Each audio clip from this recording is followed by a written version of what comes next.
안녕하세요, 비노트입니다.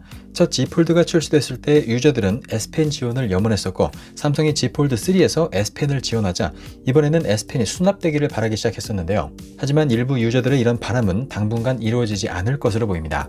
오히려 삼성은 폴드 7부터 S펜 지원을 하지 않을 전망인데요.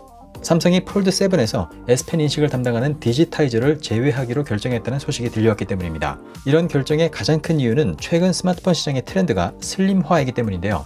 이미 삼성은 작년 10월 갤럭시 Z 폴드 SE를 출시하면서 접었을 때 두께를 줄이기 위해 디지타이저를 제거한 사실이 있죠.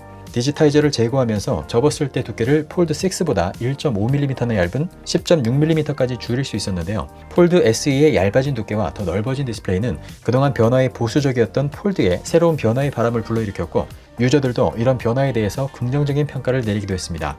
실제 저도 폴드 SE를 사용하고 있는데요. 일반 스마트폰에 가까운 커버 디스플레이와 얇아진 두께, 또 거의 보이지 않는 주름이 폴드 6보다 매력적인 요소로 작용하더라고요. 삼성은 스페셜 에디션에서 보여줬던 이 폴드의 이런 변화를 폴드 7으로 이어가는 전략을 택한 것으로 보입니다. 가장 큰 폴더블 시장인 중국에서는 더 공격적으로 폴더블 폰의 두께 경쟁을 하고 있습니다. 이번 달에 공개된 오포사의 폴더블인 파인드 N5 모델은 펼쳤을 때 4.2mm, 접었을 때 9.2mm라는 놀라운 두께를 보여줬는데요. 접었을 때 두께가 일반 폰과 거의 비슷한 모습입니다. 심지어 내부 화면에는 거의 주름이 느껴지지 않는다는 사실이 알려지기도 했죠.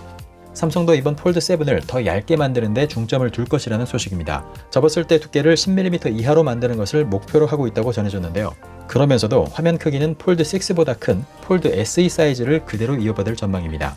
메인 디스플레이는 8인치, 커버 디스플레이는 6.5인치로 폴드 6보다 내부 화면은 0.4인치, 커버 디스플레이는 0.2인치 더 큰 사이즈입니다. 이렇게 전체적인 크기가 더 커지면 내부에 부품을 배치할 공간을 확보할 수 있기 때문에 두께를 줄이는 데 더 유리하겠죠.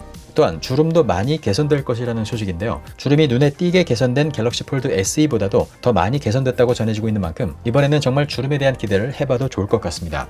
폴드 7에는 S펜 인식을 위한 디지타이저가 빠지면서 S펜 지원은 불가능하다고 알려져 있습니다만, 애플 펜슬과 같은 AES 방식의 새로운 펜 지원을 고려하고 있다고 전해지기도 했는데요. 정말 그렇게 된다면 현재의 S펜보다 두껍고 큰 새로운 모습의 S펜이 탄생할 가능성도 높아지게 됩니다.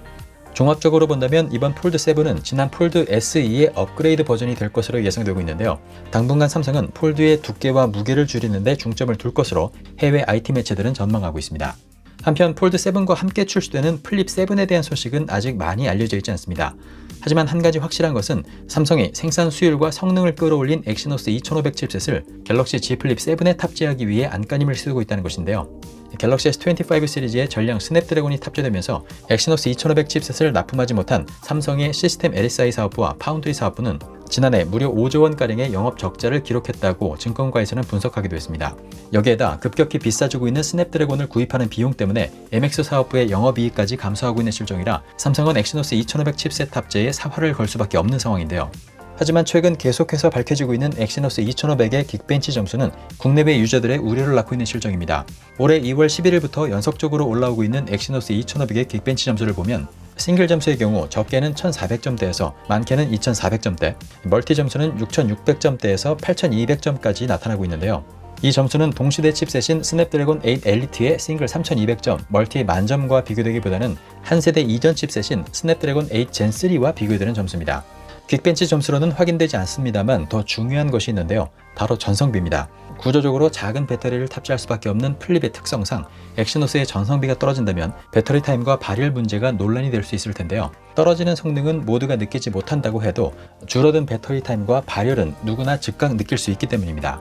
현재까지 공개된 벤치마크 결과는 테스트용 제품으로 다양한 상황에서 동작 클럭을 다르게 하면서 테스트한 결과로도 생각할 수 있는데요.